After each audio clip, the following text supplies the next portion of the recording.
श्रीमती सुंदरी Jain trans Yamuna colony Agra से पूछती हैं, नमोस्तु महाराज जी, रत्नत्रय की अपेक्षा मनुष्य पर्याय अनिवार्य है। पुण्योदय से प्राप्त दुर्लभ मनुष्य पर्याय का सदुपयोग संसारी प्राणी क्यों नहीं कर पाता?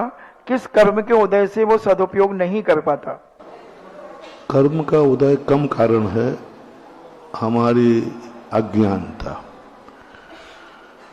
पंचेंद्रियों के विषयों के प्रति अभिलाषा, प्रत्यक्ष सुख के प्रति चाह है। प्रत्यक्ष जो सुख मिलता है उस कारण से वो परोक्ष सुख के संबंध में समर्पित नहीं हो पाता, क्योंकि जब भविष्य में हमें सुख प्राप्त करना है तो वर्तमान में हमें दुख उठाना पड़ेगा, खाली होना पड़ेगा, तभी भविष्य का सुख मिल सकता है। और व्यक्ति भविष्य के सुख के संबंध में वर्तमान का सुख नहीं छोड़ सकता। खेत में जब गेहूं फेंकेगा तभी गेहूं आएगा, और ज्ञानी गेहूं फेंकना नहीं चाहता क्योंकि वो भूखा है।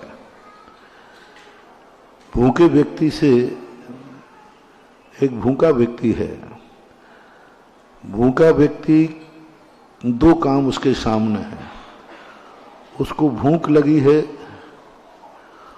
और उतने ही दाने हैं, या तो वो खा लेवे या बीज बो देवे। छतरपुर वाले क्या करोगे? बीज उतने ही है, या तो खा लो या फिर बो दो। प्रथम मुख्यतः आप लोग किसको दोगे? गलत मत बोलना, झूठ बोले कौवा काटेगा।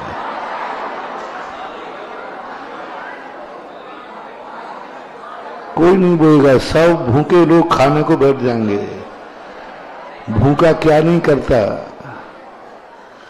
भूखा व्यक्ति खाने के संबंध में सोचेगा,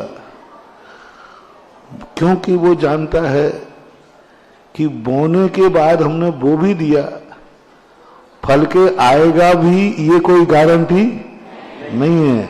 लेकिन खाने में तो इतना पक्का है कि आज की भूख तो, इसमें कोई संदेह नहीं है। तो संसारी प्राणी रिस्क मेंटेन नहीं करता। वो कहता है बोने के बाद गारंटी थोड़ी कि आ जाए, ओला पड़ गया तो, या पानी नहीं पड़ा तो बोले झगड़े टंटे में अपन नहीं पड़ते। एक दिन का खाने का है, चलो खाकर पीकर मस्त रहो, रात में मर जाएंगे तो मर जाएंगे। ये सोच ज्ञानी का, अज्ञानी का होता है। और ज्ञानी रिस्क मेंटेन करता है। वो कहता है बुक, अब देखना ज्ञानी क्या है, ये तो अज्ञानी की बात कह दी। जैसे आप लोग, आप यही कर रहे हैं, काना पोड़ा पड़े हाथ चूसे तो रोवे, पड़े अनंत जो धर्म ध्यान की भूमि विषय बोवे। काना पोड़ा क्या है?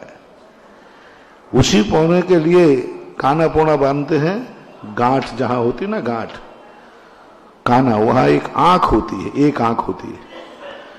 हर गन्ने के साटे के अंदर गांठ के पास थोड़ी सी एक आंख जैसी इतनी छोटी सी कील होती है, उसको काना पौना बोलते हैं।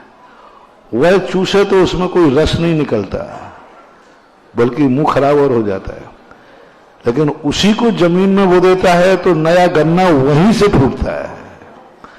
काना पौड़ा पड़ा हाथ या चूसे तो रोवे। ऐसे तुम्हारे लिए सोचते हो कि जो मिला है उसको भोग लो। यदि नहीं भोगा तो कल की गारंटी क्या है? और ज्ञानी व्यक्ति क्या करता है? रिस्क मेंटेन करता है। वो क्या सोचता है, आज मैंने खा लिया तो कल तो भूखा मरनी है, तो रिस्क मेंटेन करता हूं, कल भूखा मरूंगा तो आज ही मर जाऊंगा, लेकिन फसल आ गई तो पूरी जिंदगी जी जाऊंगा।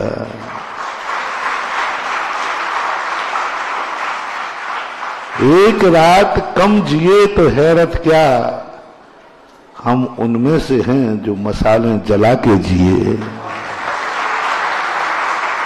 ज्ञानी कहता है कि यदि मैंने खा भी लिया तो आज की भूख मिटेगी, कल तो मुझे भूखा मर नहीं है। अच्छा है कि एक दिन पहले भूखा रहता हूं, फसल आ गई तो जिंदगी चल जाएगी, नहीं आएगी तो नुकसान इतनी है कि कल मरना था तो एक दिन।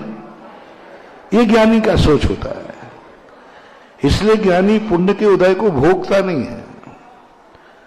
पुण्य का उदय आता है तो उसे धर्म में लगा देता है। उसे जो कुछ भी ताकत मिलती है उससे वो धर्म करता है। सोचने की ताकत मिली, वो धर्म की बात सोचेगा। देखने की ताकत मिली है तो वो धर्म की चीजों को देखेगा। सुनने की ताकत मिली तो धर्म की चीजें सुनेगा। जितना भी पुण्य की चीजें मिली हैं उसको वो पंचेंद्रियों का विषय नहीं बनने देगा। भोग की अपेक्षा उस पुण्य को योग की तरफ मोड़ देता है। यही सबसे बड़ी विशेषता सम्यक ज्ञानी की होती है। और सम्यक ज्ञान के बाद जो चारित्र होता है